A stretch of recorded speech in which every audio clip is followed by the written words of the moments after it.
ये अध्याय धार्मिक विकास पर आधारित है, हमारी धार्मिक संस्कृतियों पर आधारित है। यह अध्याय आपको समझाएगा कि भारत की धार्मिक यात्रा क्या है, भारत में किस प्रकार से नए धर्मों का उदय हुआ और इन नए धर्मों ने भारतीय समाज को किस प्रकार से प्रभावित किया, भारतीय समाज की विचारशीलता को किस प्रकार से प्रभावित किया। देखिए, एक धर्म का जब विकास होता है ना, वो पहले एक विचार होता है, पहले विचार पनपता है, फिर आगे चल के उसके जो उपासक होते हैं वो उसे एक धर्म में परिवर्तित कर देते हैं। धर्म नहीं बनता पहले, ये बात जान लो, पहले विचार पनपता है, फिर जाकर धर्म आगे चलकर उसके उपासक उसे बनाते हैं। ठीक है, तो भारत में ये जो धार्मिक बदलाव हुआ है उसकी क्या कड़ी है, आज हम चल रहे हैं उन कड़ियों को विस्तार पूर्वक समझने। देखिए, प्रारंभिक तौर पर भारत में वैदिक धर्म रहा है, वैदिक धर्म को ही हम आज के समय पर सनातन धर्म कहते हैं। तो वैदिक धर्म या आज जिसे हम सनातन धर्म कह रहे हैं, उसमें समय समय पर किस प्रकार से बदलाव आए और किस प्रकार से सनातन से दो प्रमुख धार्मिक विचारों का उदय हुआ, जिसे हम एक को जैन धर्म कहते हैं और एक को हम बौद्ध धर्म कहते हैं। आगे चल के आपका सिख धर्म भी आएगा, लेकिन प्रमुख तौर पर जो हिंदू धर्म से निकले प्राचीन काल में जो दो धर्म हैं वो आपका बौद्ध है और जैन है। तो इनका प्रादुर्भाव कैसे हुआ, ये कैसे आए समाज में, इनकी विचारशीलता क्या थी, ये किन सिद्धांतों पर पनपे, क्यों ये सनातन से अलग हुए, क्या कारण थे इनके सनातन के अलग होने के, इन्होंने सनातन से अलग विचार क्या रखा, इन सब चीजों को हम इस अध्याय में चल रहे हैं विस्तार पूर्वक समझने। तो सबसे पहले तो हम अपनी सभ्यता के प्रारंभ से समझेंगे। हमारी सभ्यता का प्रारंभ हम मानते हैं सिंधु घाटी सभ्यता से। तो सबसे पहले हम सिंधु वासियों के धार्मिक विचारों के, धार्मिक क्रियाकलापों के बारे में पढ़ेंगे और जानेंगे कि उनकी धार्मिक क्रियाकलाप क्या थे, वो किस प्रकार के धर्म का अनुसरण करते थे, उनकी धार्मिक प्रवृत्ति किस प्रकार की थी। तो आइए पढ़ते हैं और जानते हैं सिंधु वासियों का धर्म क्या था।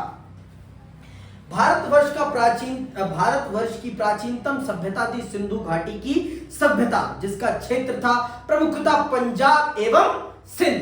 ये पंजाब एवं सिंध आज का पाकिस्तान आप कहें इसे, क्योंकि सिंधु बड़े स्तर पर पाकिस्तान में ही बहती है, आज के समय पर वहीं बहती भी थी। तो भारत में जो सिंधु घाटी का धर्म था उसका उभार पाकिस्तान में हुआ था। तो आज का जो सनातन है, अगर हम उसकी प्राचीनता में जाएं तो प्रमुख तौर पर जो आज पाकिस्तान के लोग हैं वो प्राचीन सनातनी है, वो असली हिंदू है। वैसे कहें तो हम तो बाद में बने हैं, मतलब हमारी पहचान बाद में हुई है। दुनिया ने सबसे पहले अगर किसी को हिंदू कहा तो वो सिंधु वासियों को और वहां रहने वाले लोगों को। समझ में आई बात? हमें तो बाद में नामकरण करा गया, हम तो बाद में खोजे गए। हम भी थे, ऐसा नहीं कह रहा हूं कि हम नहीं थे, लेकिन हम पर वो टैग बाद में चिपका कि सिंधु के किनारे रहने वाले हिंदू हैं, हिंदुस्तानी हैं। ये टैग सिंधु के कारण मिला है भारत को। समझ में आई बात? और ये टैग देने वाले भी अरबी लोग ही थे। वो जो व्यापार के लिए आते थे तो उनसे शाह शब्द उच्चारित नहीं होता था, और शाह उच्चारित ना होने के कारण वो शाह को हा कहते थे, और हा से हा कहते कहते सिंधु को उन्होंने हिंदू कर दिया, और सिंधु के किनारे रहने वाले को उन्होंने हिंदू कह दिया। हमारा धर्म हिंदू नहीं है, और हिंदी जो शब्द है वो भी हिंदी का शब्द नहीं है, ये भी मैं बता देता हूं लोगों को। हमारे धर्म का नाम है सनातन। जो हम जिस धर्म का आज अनुसरण कहते हैं, जिसे हम हिंदू हिंदू हिंदू कह के चिल्लाते हैं, वो हिंदू नहीं है, वो सनातन है। धर्म सनातन है। समझ में आई बात? जो सिंधु के किनारे रहने वाला है वो हिंदू है। ये है असलियत, ये है असली इतिहास। समझ में आई बात? तो उस समय तो पूरा भारत में एक ही धर्म था। बाद में धीरे धीरे हमारे धार्मिक विचार बदले, हमारी धार्मिक सोच बदली, और फिर हमने अपने अपने धर्म भी बदले। देखो, धर्म विचार से बदलते हैं, ये बात स्पष्ट कर देता हूं। आपको जो विचार पसंद आता है, जो पद्धति पसंद आती है, आप उस पद्धति और उस विचार में चले जाते हैं। ये है वास्तविक कहानी धर्म की। तो बहुत सारे विचार पैदा हुए, बहुत सारे संप्रदाय उभरे भारत में। भारत में बतेरे धर्म पैदा हुए, बतेरे, एक धर्म दो धर्म नहीं, बतेरे कह रहा हूं जिसे, समझ में। तो पहले तो हम अपने प्राचीनतम सभ्यता के धर्म को समझ लेते हैं। यह हड़प्पा सभ्यता के नाम से भी जानी जाती है क्योंकि सिंधु घाटी सभ्यता का यही पहला स्थल था जिसकी सर्वप्रथम खुदाई हुई। सिंधु घाटी सभ्यता के दो प्रमुख नगर थे, हड़प्पा तथा मोहनजोदाड़ो। इनमें हुई खुदाइयों के परिणाम स्वरूप जो भवन मिले हैं या जो ताबीज, मोहरे, पत्थर की प्रतिमाएं एवं छोटी छोटी मूर्तियां प्राप्त हुई हैं, उनसे उस युग के लोगों के धार्मिक विश्वास के विषय में कुछ जानकारी प्राप्त होती है। प्राप्त सामग्री से पता चलता है कि हड़प्पा संस्कृति में धर्म का विकास हो चुका था और इस समय मातृ देवी की पूजा, बहुदेववाद एवं प्रकृति पूजा का प्रचलन था। तो हमें सिंधु घाटी सभ्यता की खुदाई से इस बात का बहुत स्पष्ट प्रमाण मिलता है कि सिंधु घाटी सभ्यता में लोग एक धर्म को मानते थे, किसी न किसी धर्म को मानते थे। वो मातृ देवी की उपासना करते थे, वो बहुदेववाद में विश्वास करते थे और वो प्रकृति उपासक थे, प्रकृति की उपासना करते थे, जिसमें वो जल की पूजा करते थे, जिसमें वो पेड़ पौधों की पूजा करते थे, जिसमें वो जानवरों की पूजा करते थे, जिसमें वो अग्नि की पूजा करते थे।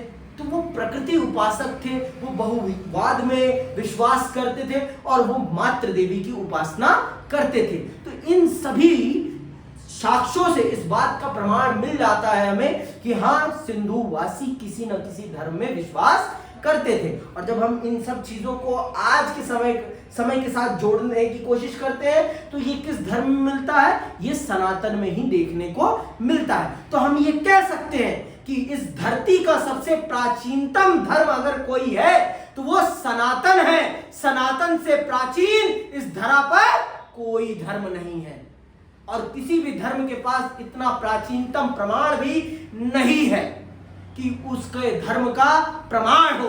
और धर्म प्रमाण पर चलता है, धर्म प्रमाण है, धर्म विचार है। और जब तक इस बात को नहीं समझोगे आप धर्म के रास्ते पर नहीं चल रहे हो। धर्म सोचने की क्षमता को और बढ़ाता है, सोचना सिखाता है धर्म, कुंठित करना नहीं सिखाता। आपको नैरो माइंडेड नहीं बनाता धर्म, आपको ब्रॉड माइंडेड बनाता है धर्म। आपकी विचारशीलता को 360 डिग्री बनाता है धर्म, वो है धर्म। और जो सोचते हैं सिर्फ एक रास्ते पर चलना है धर्म, वो नहीं है धर्म, वो तो कट्टरता है। और हमारा धर्म कट्टरता नहीं सिखाता। इसके लिए मैं बहुत दिल से आभारी हूं कि मैं सनातनी हूं। मैं कट्टर हिंदू नहीं हूं, मैं सनातनी हूं। मुझे सनातनी रहना है, मुझे कट्टर हिंदू बनने में कोई वो नहीं दिखता, भविष्य नहीं दिखता। मैं सनातनी रहूंगा तो मैं हर चीज के पक्ष को भी समझूंगा, हर चीज के विपक्ष को भी समझूंगा। मैं गलत और सही में अंतर करना सीखूंगा और मेरा धर्म सही और गलत में अंतर करना सिखाता है। इसके लिए मैं अपने धर्म का कृतज्ञ हूँ, धन्यवाद करता हूँ कि उसने हमें विचारशीलता सिखाई है, नैरो माइंडेड नहीं बनाया है। और जो नैरो माइंडेड बन रहे हैं उनसे मैं यही कहूंगा, हमारा धर्म आज इसीलिए इतने सालों से इस धरा पर मौजूद है क्योंकि हम नैरो माइंडेड नहीं थे। अगर हम नैरो माइंडेड होते तो हमारा धर्म भी समाप्त हो जाता बतेरे धर्मों की तरह। समझ में आई बात? तो नैरो माइंडेड मत बनिए, ब्रॉड माइंडेड बनिए। आपने आपको विचारशील बनाइए, विचारहीन नहीं।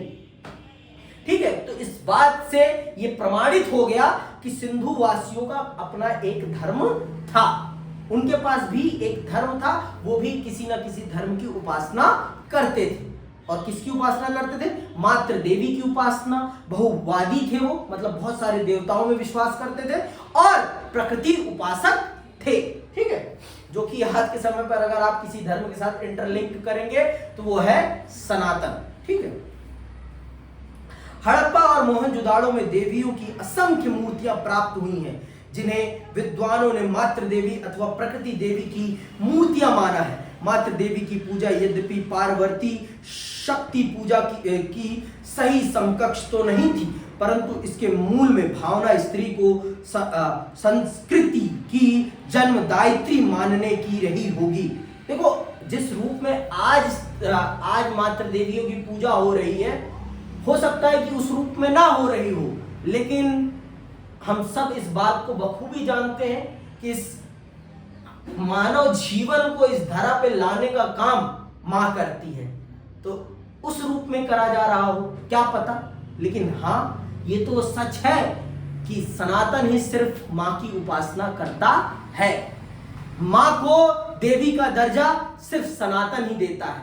तो कहीं ना कहीं हमारा इंटरलिंकअप सिंधु धर्म के साथ है। आज का सनातन सिंधु धर्म से जुड़ा हुआ है, और इस बात के प्रमाण हमें दिख रहे हैं। देखो, और तो कोई धर्म मां को देवी के तौर पे नहीं देखता ना। मां की उपासना का और किसी धर्म में तो कोई हमें साक्ष्य नहीं मिलता। सिर्फ एक सनातन है जिसमें मां की उपासना का साक्ष्य मिलता है। मां को देवी के तौर पर देखा जाता है, क्योंकि हम मानते हैं कि इस धरती पर जो हमें लाने का काम करती है वो मां करती है। तो मां से बड़ा कोई नहीं है, क्योंकि मां हमें अपने गर्भ में 9 महीने पालती है और उसके बाद हमें इस धरती पर लाती है और फिर 5 साल तक हमारी देख रेख करती है। तो वो जीवन दायिनी है, उससे ज्यादा कौन कर रहा है? तो वो इस धरा की कौन है? माली है। असली माली वो है, क्योंकि मनुष्य नहीं तो ये धरती नहीं। तो मां इस धरा की वो माली है जो इस धरा पे रहने वाले पुष्पों को सींचने का काम करती है। और अगर हमने इस चीज को नहीं समझा तो हमने कुछ नहीं समझा, क्योंकि सिंधु धर्म साफ साफ कह रहा है कि सिंधु धर्म कहीं ना कहीं सनातन से जुड़ा हुआ है। तो इस बात को मुझे प्रमाणित करने की कोई जरूरत नहीं है कि विश्व का सबसे प्राचीनतम धर्म कौन सा, प्रमाणित करने की जरूरत है? आज से 5500 साल पहले की सभ्यता है सिंधु। ईसा के प्रारंभ होने से 3500 साल और ये 2000 साल जोड़ लो, कितना हो गया? 5500 साल। तो 5500 साल पुराना धर्म है सनातन। कल्पना करें आप, ईसा जब से प्रारंभ हुआ तब से ईसा आपका क्रिश्चियनिटी आया है, और उसके कहीं बाद आपका इस्लाम आया है, ठीक है, 600 ईस्वी में आया है, 600 ईस्वी में, ठीक है, और फिर सिख धर्म आया है। तो ये सारे नए धर्म हैं। दुनिया का सबसे प्राचीनतम धर्म सनातन है। गर्व से कहो हम सनातनी। नहीं, धार्मिक होने की कोई जरूरत नहीं है, ठीक है।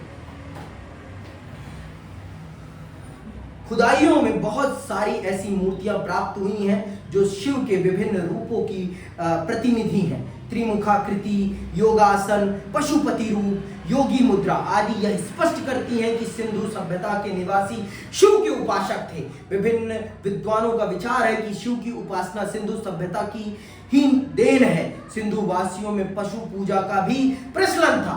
प्राप्त मोहरों से वृक्ष पूजा के भी संकेत मिलते हैं। अग्नि, जल एवं सूर्य की पूजा के भी संकेत मिलते हैं। मिट्टी तथा तांबे के ताबीज मिले हैं जिन पर देवी देवताओं की प्रतिमाएं तथा नीचे कुछ मंत्र अंकित हैं। इनमें आभास होता है कि सिंधु वासियों के धर्म में अंधविश्वास का भी पर्याप्त स्थान था। मतलब सिंधुवासी भी अंधविश्वासी थे। सिंधुवासी शिव के बहुत बड़े उपासक थे। सिंधुवासी पशु उपासक थे। सिंधुवासी प्रकृति उपासक थे। सिंधुवासी अंधविश्वासी भी थे, क्योंकि ताबीजें भी मिली हैं हमें खुदाई से।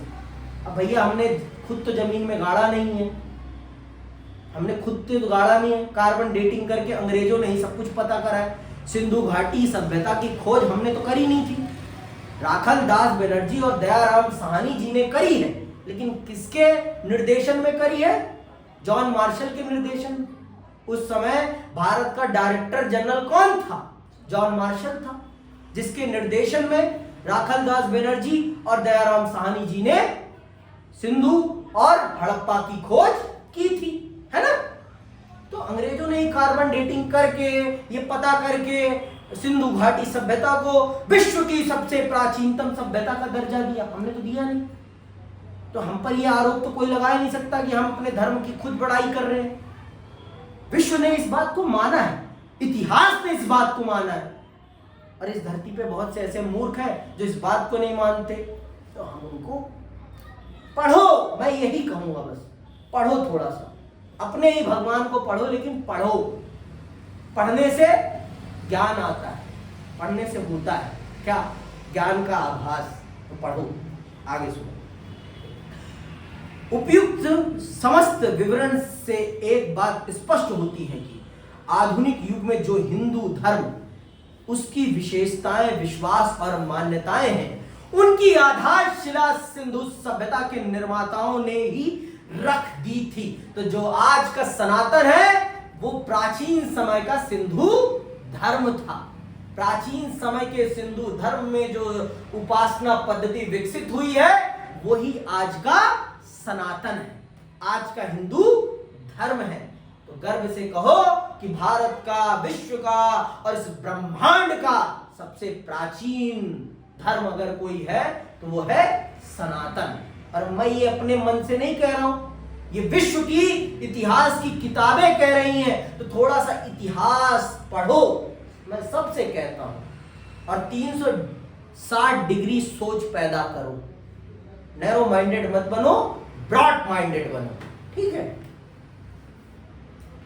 यही कारण है कि स्टुअर्ट पीगट सिंधु घाटी की सभ्यता को हिंदू धर्म का स्रोत मानता है। सर जॉन मार्शल ने भी स्वीकार किया है, मैंने भी कहा सर जॉन मार्शल ही थे ना उस समय के डायरेक्टर जनरल, मार्शल ने भी स्वीकार किया है। हड़प्पा संस्कृति के अंतर्गत अनेक ऐसी बातें और तत्व हैं जो वर्तमान भारत के प्रचलित धर्म में विद्यमान है तथा दोनों कालों के धर्म में आश्चर्यजनक समन्वय भी है, मतलब समानताएं हैं आज के सनातन में और सिंधु के धर्म में, दोनों में बहुत बड़ी समानता है। तो हम ये कह सकते हैं कि जो पाकिस्तान की जनता है असली रूप में वही हिंदू है, वो असली हिंदू है, क्योंकि वो सिंधु के किनारे बसे हैं। अब देख लो, बहुत लोग कहते हैं कि हमने धर्म परिवर्तित नहीं किया, तो आप खुद देख लो, आप धर्म परिवर्तित लोग आप हैं कि कौन है? आप तो अपनी धर्म की उपासना पद्धति ही बदलते रहते हैं। फिर बहुत लोग कहते हैं कि हमने तलवार की नोक पे धर्म नहीं बदला। फिर कैसे बदला भाई? मुझे ये बता दो, उत्तर दे दो। उत्तर तो देना पड़ेगा या इतिहास पढ़ना पड़ेगा।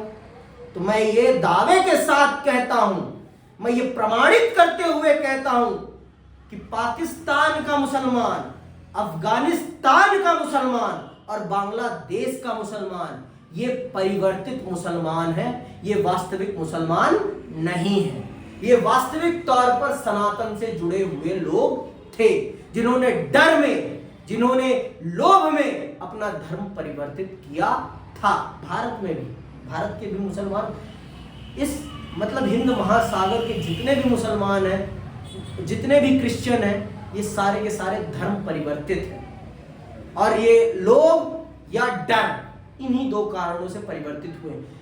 100 में से सिर्फ 10% लोग होंगे जो विचारों से परिवर्तित हुए होंगे, नहीं तो 90% लोग डर और लोभ के कारण परिवर्तित हुए हैं। इतिहास पढ़िए, आपको इसका प्रमाण मिल जाएगा। मुझे अपने मुखमंडल से कहने की कोई जरूरत नहीं है, पर स्वीकार नहीं पाते ना, इतिहास को स्वीकार नहीं पाते, ये बड़े दुर्भाग्य की बात है। आइए अब आगे पढ़ते हैं। अब आते हैं वैदिक धर्म पर, जिसे हम आज सनातन धर्म कहते हैं।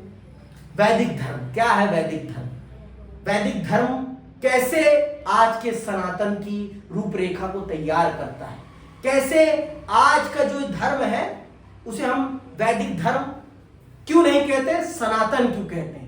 वो कौन से परिवर्तन आए जिन्होंने वैदिक धर्म को सनातन धर्म में परिवर्तित कर दिया? हमने लास्ट चैप्टर में भी पढ़ा था कि प्रारंभ तो वैदिक धर्म से होता है हमारे धर्म का, लेकिन उत्तर वैदिक काल में चीजें ऐसी परिवर्तित होती चली जाती हैं जो वो सनातन धर्म का रूप ले लेती हैं। तो आइए पढ़ते हैं और जानते हैं वैदिक धर्म को। ऋग्वेद के मंत्रों में आर्यों के धर्म का मूल रूप दिखाई पड़ता है। अपने प्राचीनतम धार्मिक विचारों के अनुसार आर्य अपने चारों ओर स्थित शक्तियों में, जिन्हें वे या तो समझ नहीं पाते थे या नियंत्रित नहीं कर पाते थे, दैवीय शक्ति की मान्यता करके उनकी देवी अथवा देवता के रूप में उपासना करते थे।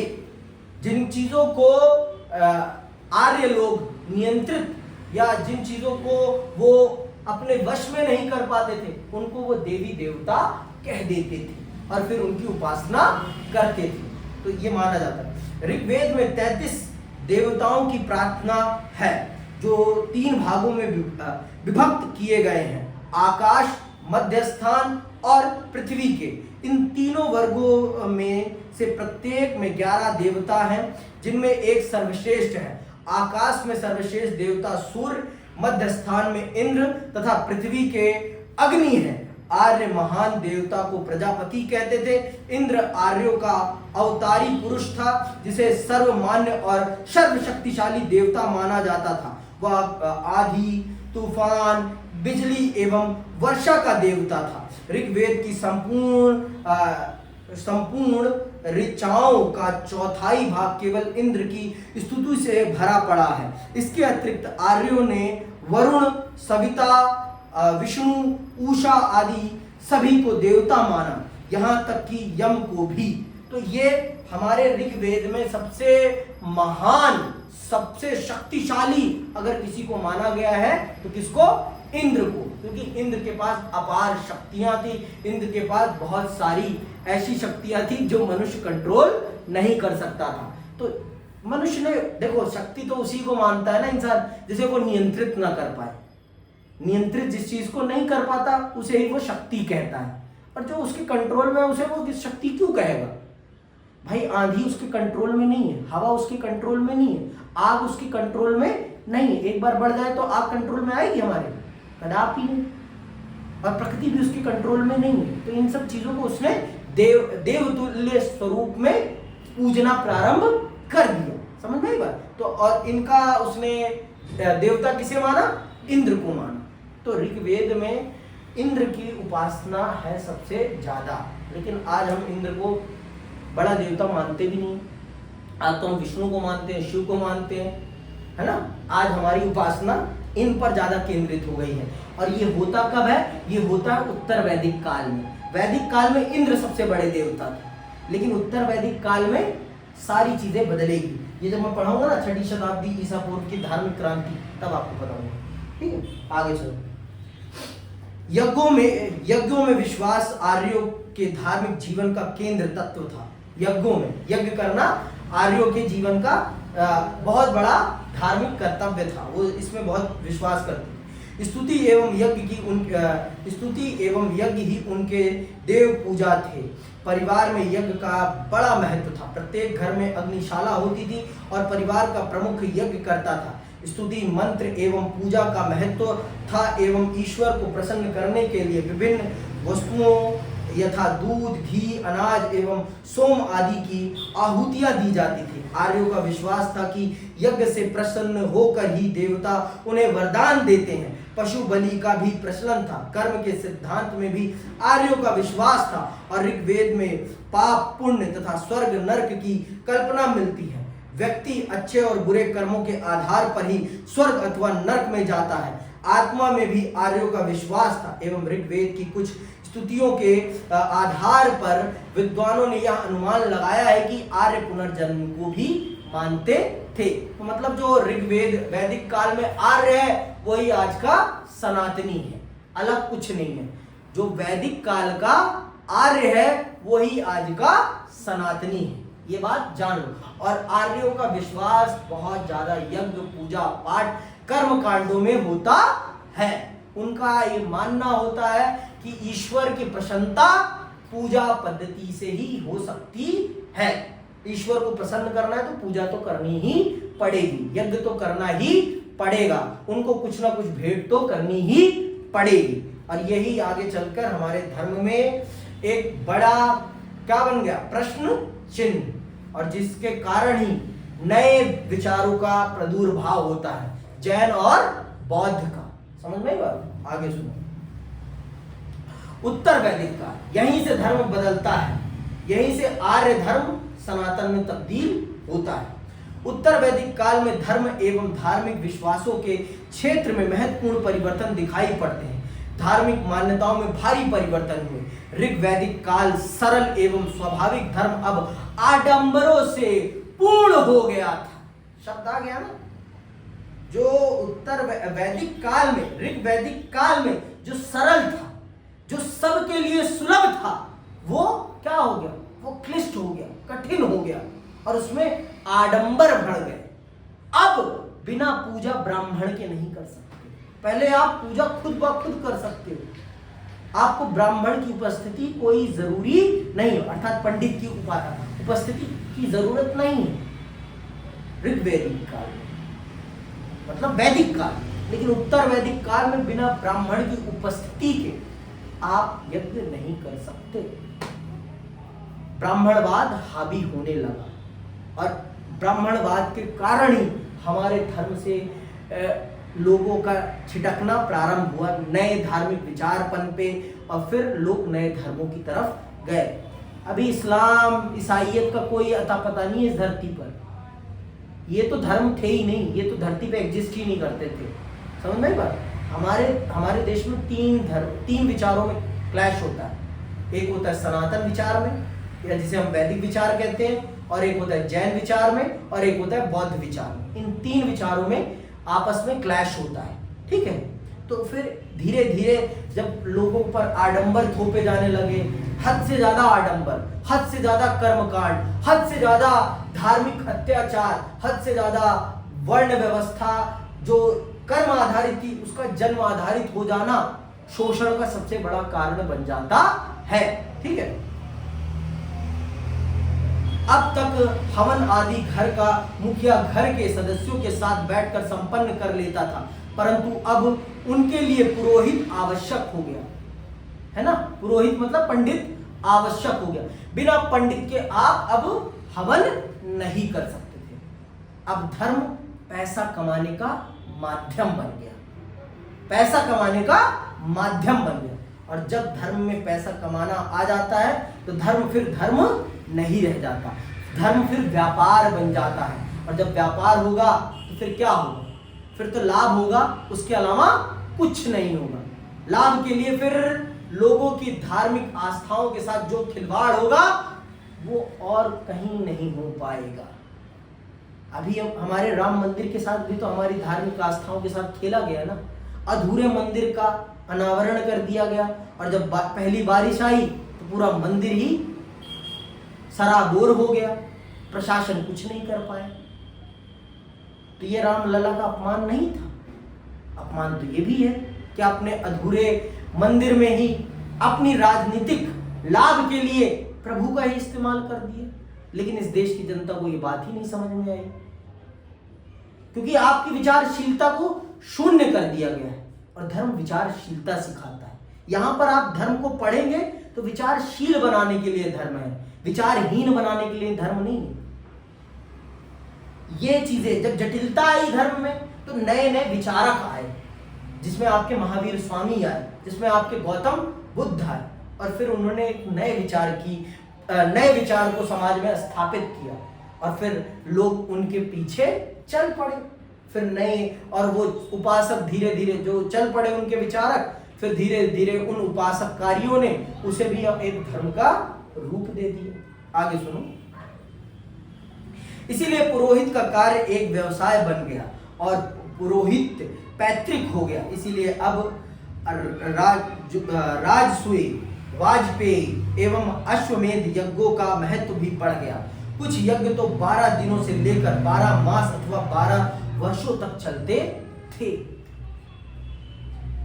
पुरोहित का काम अब एक व्यवसाय बन गया और वो पैतृक व्यवसाय बन गया कि पुरोहित का बेटा ही पुरोहित बनेगा और कोई पुरोहित नहीं बन सकता। पहले क्या था? वैदिक काल में क्या था? जो ज्ञानी हो, चाहे वो उसका पिता किसी भी वर्ण का हो, इससे फर्क नहीं पड़ता, वो उसका वर्ण उसके कर्म के आधार पर बदल जाएगा। पिता के वर्ण से कोई संबंध नहीं होगा। लेकिन उत्तर वैदिक काल में क्या होता है, आपके पिता का वर्ण आपके वर्ण को निर्धारित करेगा। चाहे आपको ढेला भर आता हो कुछ ना, फिर भी आप अगर ब्राह्मण के घर पैदा हुए हैं तो आप ब्राह्मण ही कहलाएंगे। अगर आप वैश्य के घर हुए हैं तो आप वैश्य ही कहलाएंगे, और अगर आप शूद्र के घर पैदा हुए हैं तो आप शूद्र ही कहलाएंगे। ये कहाँ उचित था, कदापि उचित नहीं था। लेकिन पुत्र मोह का होता है ना, एक पुत्र मोह ने ही महाभारत कराई है। ये बात समझने वाली है। पुत्र मोह नहीं होता तो महाभारत का युद्ध नहीं होता। पुत्र मोह ने इस समाज को बर्बाद बहुत किया है। राहुल गांधी को आगे बढ़ाने के लिए सोनिया गांधी ने कभी और किसी विकल्प की तरफ देखा ही नहीं। ये क्या है, पुत्र मोह है। अब भाजपा ने कभी पुत्र मोह नहीं किया, करा लेकिन छोटे स्तर पर करा। ऐसा नहीं है कि वहां पुत्र मोह नहीं है पुत्र मोह, लेकिन राष्ट्रीय स्तर पर वो जो केपेबल नेता है ना, उसे ही बिठाते हैं। वो बड़ा नेता इन सब चीजों से परे है, लेकिन उसके नीचे पूरा पुत्र मोह दिखता है। अनुराग सिंह ठाकुर के पिता क्या है सबको पता है ना। फडणवीस के पिताजी क्या है सबको पता है। राजनीति में पुत्र मोह है, लेकिन भाजपा में ऊपरी स्तर पर पुत्र मोह नहीं है। मतलब जो बेस्ट लीडर है ना, उसे चुनने में वो पुत्र मोह नहीं दिखाते, उसे वो फ्रीली चुन लेते हैं, फिर उसके नीचे वो अपने पुत्र मोह की गंगा बहाते हैं। लेकिन कांग्रेस में क्या है, ऊपर वाला ही पुत्र मोह रहेगा, ऊपर वाले पे जो दिखेगा ही। भाई जब तुम दिखा के करोगे तो दुनिया तुम्हारे इस दिखावे पे प्रश्न तो करेगी ही करेगी ना। तो यहाँ पर तो ये जो कर्म आधारित वर्ण व्यवस्था थी, इसको परिवर्तित करने में पुत्र मोह की बहुत बड़ी भूमिका थी। हर पिता ही, देखो भाई, पिता होता है, वो कभी नहीं चाहेगा उसका बेटा उससे नीचे जाए। हर पिता चाहता है, हर पिता अपने पुत्र पुत्री के लिए चाहता है कि पुत्र और पुत्री उससे ऊपर ही रहे, है ना। तो ये पितृ मोह ने ही सब बर्बाद कर दिया। कर्म आधारित वर्ण व्यवस्था को जन्म आधारित वर्ण व्यवस्था में तब्दील कर दिया उत्तर वैदिक काल में। फिर इसने जो अत्याचार मचाया समाज में, उसका आज भी हम परिणाम भुगत रहे हैं। सबके सामने इसे मुझे बताने की कोई जरूरत नहीं है। आगे चलिए। इस युग में तप को भी अत्यधिक महत्व दिया गया। मैत्राणी उपनिषद में तो यहाँ तक कहा गया कि तप के बिना ज्ञान प्राप्त हो ही नहीं सकता। यही कारण है कि इस काल में लोग भौतिक सुखों से विमुख होकर तप को जीवन का चरम लक्ष्य मानने लगे। मतलब लोग तपस्वी बनने लगे हद से ज्यादा। अब भाई हद से ज्यादा लोग तपस्वी बनेंगे तो सामाजिक जीवन भी तो चलाना है ना। समाज में दोनों प्रकार के लोगों का होना बहुत जरूरी है, नहीं तो समाज सस्टेन नहीं कर पाए। हर लोग तपस्वी बन जाएंगे फिर समाज कैसे चलेगा भाई। समाज में बैलेंस होना बहुत जरूरी है, बिना बैलेंस के समाज नहीं चलता। तपस्वी भी हों लेकिन सामाजिक लोग भी हों, समाज भोगी लोग भी हों, तभी समाज चल पाएगा, नहीं तो समाज नहीं चल पाएगा। देवताओं की स्थिति में भी इस युग में परिवर्तन परिलक्षित होता है। ऋग्वेद में वरुण आदि की प्रधानता समाप्त हो गई एवं विष्णु सर्वोच्च देवता की श्रेणी में आ गए। शिव की उपाधि केवल रुद्र अब महादेव एवं पशुपति समझे जाने लगे। अब ब्रह्मा विष्णु महेश की त्रिमुखी का महत्व बढ़ गया। अब ब्रह्मा विष्णु महेश, जहां पहले इंद्र थे सबसे बड़े, वैदिक काल में जहां इंद्र सबसे बड़े देवता थे, अब इंद्र के स्थान पे विष्णु शिव और आपके महेश ने, ब्रह्मा ने ले ली। अब ब्रह्मा विष्णु महेश इन तीनों की ज्यादा उपासना होने लगी। समझ में आई बात। इन तीनों को सनातन का प्रमुख मान लिया गया। आगे सुनिए। उपनिषदों के ने ज्ञान मार्ग पर बल दिया। उपनिषदों ने बताया कि सत्य ज्ञान के माध्यम से ही सत्य ज्ञान के माध्यम से ही ब्रह्म अथवा मोक्ष की प्राप्ति संभव है। सत्कर्म, यज्ञ, बलि आदि मनुष्य को भावी जीवन में श्रेष्ठ जीवन प्राप्त करने में तो सहायक हो सकते हैं, किंतु इनसे उसे मोक्ष प्राप्त नहीं हो सकता। उपनिषदों में यह भी बताया गया कि जो ईश्वर को जानता है वही ईश्वर को प्राप्त करता है। पुनर्जन्म के सिद्धांत का अनुमोदन भी इसी युग में हुआ और यह बताया गया कि अगले जन्म में अच्छी अथवा बुरी योनि में मनुष्य जन्म के कर्मों पर भी निर्भर करता है। तो आपके उत्तर वैदिक काल में ही ये पुनर्जन्म का पूरा खाका तैयार किया गया और ये कहा गया कि आपके वर्तमान समय के कर्म ही आपके भविष्य को निर्धारित करेंगे। आप किस योनि में जन्म लेंगे, जानवर बनेंगे, सुअर बनेंगे, कुत्ते बनेंगे, हाथी बनेंगे, बिल्ली बनेंगे, चूहा बनेंगे कि कॉकरोच बनेंगे या फिर इंसान बनेंगे, ये आपका आज का किया गया काम ही निर्धारित करेगा। समझ में आई बात? तो कर्म आधारित पुनर्जन्म को इसी समय काल में सनातन में अंकित किया गया। ठीक है, अब आते हैं 6ठी शताब्दी ईसा पूर्व की धार्मिक क्रांति के बारे में।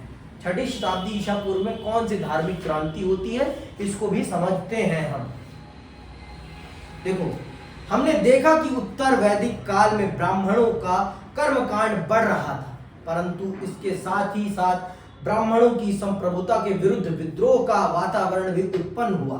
6ठी शताब्दी ईसा पूर्व में मनुष्य की जिज्ञासा युग युग की सचित धारणाओं, कर्मकांड, अंधविश्वासों एवं अंधश्रद्धा के आवरण को हटाकर प्रत्येक मान्यता के अंतर्निहित सत्य को खोजने के लिए लालायित हो उठी। 6ठी शताब्दी ईसा पूर्व केवल मात्र भारतवर्ष के लिए ही नहीं वरन विश्व के विभिन्न देशों के लिए भी एक बौद्धिक एवं आध्यात्मिक क्रांति का युग था। मनुष्य की तर्कशीलता एवं जिज्ञासा का ही परिणाम था कि इस समय में विश्व के अनेक स्थानों पर युग प्रवर्तकों का जन्म हुआ, नवीन धर्मों की स्थापना हुई एवं पुरानी मान्यताओं का पुनर्मूल्यांकन करने का प्रयास हुआ। चीन में कन्फ्यूशियस तथा लाओ तूस ने इस धर्म सुधार आंदोलन का नेतृत्व किया। ईरान में जरथोस्ट ने तत्कालीन धार्मिक बुराइयों को समाप्त करने का प्रयास किया। भारत में धर्म सुधार आंदोलन के प्रवर्तक थे महावीर स्वामी तथा गौतम बुद्ध। इनका प्रमुख उद्देश्य था तत्कालीन धर्म में उत्पन्न बुराइयों को दूर करना और उसे मानव कल्याण का एक माध्यम अथवा साधन बनाना। तो 6ठी शताब्दी ईसा पूर्व वो समय काल है पूरे विश्व के लिए जब पूरे विश्व में धार्मिक चेतना जागी और धार्मिक परिवर्तनों ने एक बड़े तौर पर समाज सुधार का काम किया। धार्मिक रूढ़िवादिताओं को समाप्त करने का काम किया। भारत में ये काम महावीर स्वामी जी ने किया और गौतम बुद्ध जी ने किया। अब अगली क्लास में हम इनको बहुत ही विस्तार पूर्वक एक को समझेंगे। पहले हम जैन धर्म को समझेंगे, फिर हम बौद्ध धर्म को विस्तार पूर्वक समझेंगे। तो आज के लिए बस इतना ही। इसी के साथ मैं विदा लेता हूं। जय हिंद, जय भारत।